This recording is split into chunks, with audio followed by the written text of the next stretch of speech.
Good morning, everyone. It is Sunday, March 9th. Josh Kraft, candidate for mayor of Boston, is our guest this morning. Let's go on the record. Stepping into a media spotlight familiar to his billionaire father, but a new experience for him. Will city residents connect with his vision of Boston's future? The candidate is here in the chair. It's time to go on the record. From WCVB Channel 5, the inside word from Washington to Beacon Hill. Today's newsmakers are going on the record. Good morning, everyone, and welcome to OTR. I'm Ed Harding. I'm Charmin Sacchetti, and joining us at the table is Josh Kraft. He officially announced his candidacy for mayor last month. He serves as president of the New England Patriots Foundation, 3 decades with the Boys and Girls Clubs of Boston, 12 of them at 12 years as CEO, and he holds degrees from Williams College and Harvard University. Thanks so much for coming here. Thank you, Charmin. Thank you, Ed, Great for to see you. having me. Thanks for great coming to see in. you both, and great to be here. So let's talk about you. You've never held elected office, right?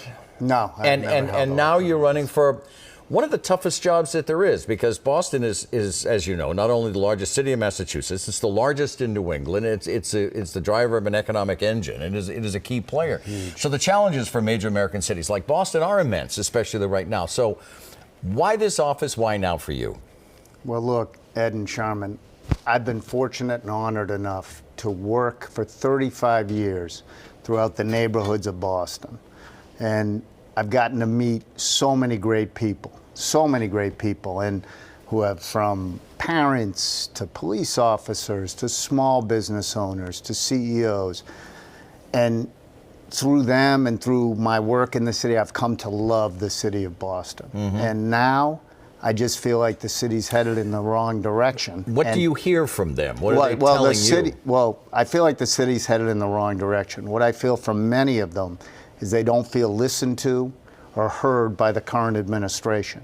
They feel like things are to top down, that the communities aren't listened to, their needs aren't heard.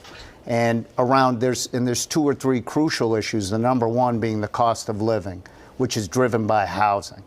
And right now, purchasing a house in Boston is close to $900,000. You can make a change there? You feel like you can make a change? Yeah. Here's one of the ideas. Well, we have 3 ideas for our housing plan for the city of Boston. The first is a rent control program. Now, Mayor Wu talked about rent control, promised to deliver it, didn't happen. Our rent control program we can enact because landlords have the option to opt into a 10-year commitment, a 10-year program, keeping their rents at a sustainable level. Make that sale, though? I think so. Let me finish, and so I think landlords have the choice to opt in, 10-year commitment, to keep rents at a sustainable level for the citizens of Boston, and in return, they'll get a 20% tax rebate at the end of the year. That's the rent control program. In addition, we know that there's 26,000 permitted units of housing that cannot get moving because of the mayor's inclusionary policies. We would return to the inclusionary policies of Mayor Walsh to get those projects moving. It'll get housing built, it'll get people working, and it'll bring about $125 million of tax revenue into the city. And we will take a chunk or a portion of that tax revenue and create a first-time home buyer program for working people in the city of Boston. And you said there are 3 things. So what's the third thing? Those were the third. Okay. So it's the rent control program, getting the 26,000 units of permitted housing moving, and then the first-time home buyer program for working people in the city of Boston. We have mentioned that you have worked in the city for such a long time. But you haven't lived in the city for such a long time. Should that matter to the voters of Boston who are listening to you? Well, look, the voters of Boston are smart people.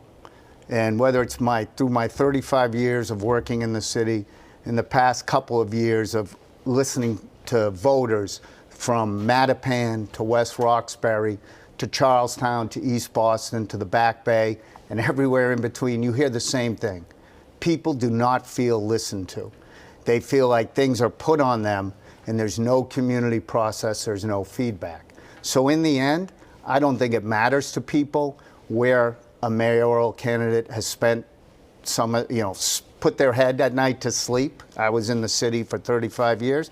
I think what matters to them But doesn't is, that make a I difference, think what living matters to them is someone who understands the city and what it needs to head into the right direction. You don't think that makes a difference, though, where you put your head to sleep at night? I mean, living in a city makes a big difference. Right. You experience. I agree.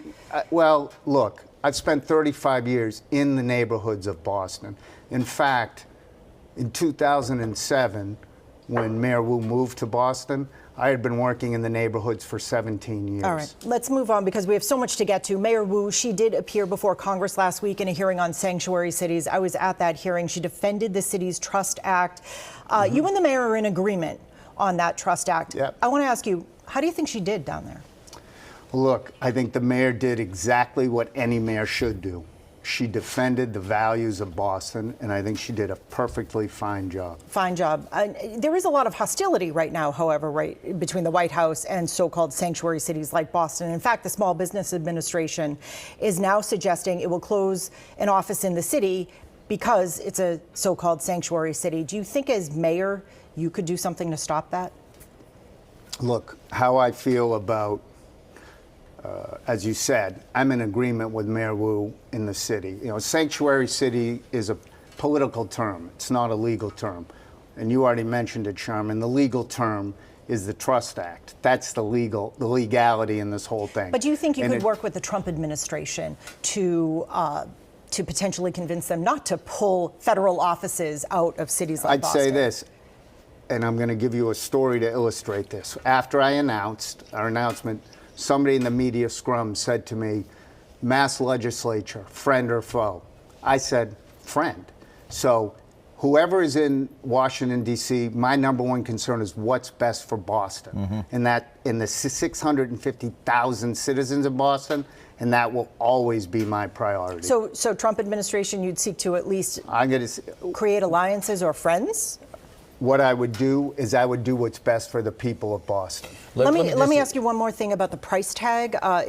You were critical of Mayor Wu because it was a $650,000 price tag. The city of Boston will in fact have to pay for her legal prep. Do you think that was money well spent now that you've seen her performance down there? No, and we mentioned that. Look, I understand preparation, but in a time when the city is becoming more and more fiscally vulnerable, I think $650,000 of preparation is a lot of money, and I think there should have, if it was me, I would have looked at other more cost-effective measures to prepare for testimony in D.C.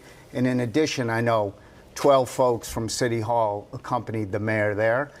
I would probably I would leave at least probably 2/3 or more back to be in City Hall, to be responsive to the citizens of Boston. So talking about money, this is $100 million or maybe even a $200 million question. You have been critical of the White Stadium project, siding with groups opposed to its demolition and redevelopment. This is video of it. It clearly is coming apart. It is set to become both a home for a professional women's soccer team and a public facility for school sports and community events. $100 million in taxpayers' money will be spent on this. We're going to get into your family's thing in just a minute with the stadium in Everett and la. But what would you have done differently here? Well, first of all, I know on March 18th there's a court date that will, the adjudication process begins on whether this is a whole legal thing or this is able to be done, this change at White Stadium can happen, legally, beginning on March 18th. So I don't understand, the rush to start the demolition now, because if it's found that the project... down now. I know. Yeah. There's a court date in, 2 weeks? In 2 weeks. Why wouldn't you wait for that? And let me get to the money. It started at $50 million, Ed. Now it's $100 million. You're both very intelligent. You know it's just going to go up. Right. It's going to go higher and higher. Right. And again, a city that's teetering on being somewhat fiscally vulnerable, does it make sense to spend probably more than $100 million on something that's going to primarily benefit a private entity first? Secondly, there's been consistent and unequivocal community issues with the whole project. And third, I'm aware that if we really wanted to change the stadium for high school kids, we would the city wouldn't have worked on a pre-process creating an RFP with the soccer team owners. It proves to me that this wasn't about the kids, it was about the soccer team. Well, your family is building would like to build a stadium in Everett, Yep. right? And for the New England Revolution, Of which course, is yep. which is whatever. So, does Boston need 2 professional soccer stadiums, roughly within what, 5 miles of each other? Look, I'm not going to talk about my family's stadium, and I will tell you that I would recuse Would you recuse yourself from you? Oh, did. yeah. How would is that? recuse myself I have questions about that though. How do you possibly recuse yourself from the stadium? as the mayor of Boston when you have to have Boston's best interests at heart? Well, I always have Boston's best interest at heart, and if there's not a deal brokered for community benefits from the stadium, by the end of May, it goes to mediation, and if it's not done by the end of December, it goes to binding arbitration. So there would be no need to recuse myself from that project. How do you convince voters, I guess, that between your family and the city of Boston, you're going to have Boston's best interests at heart? Well, first of all, I'd recuse myself, as I said. And B, I will show through my actions that I'm always going to put the city first, and I'm going to put people first. And I think White Stadium is a perfect example of that. People weren't listened to. It's gone from 50 to 100 million, probably going to be north of that. They're very early in this demolition period. So we know. So to me, $100 million to primarily benefit a private entity, I think that's looking out for the people of Boston. Josh Kraft is in the chair. We're on the record this morning. Stay with us.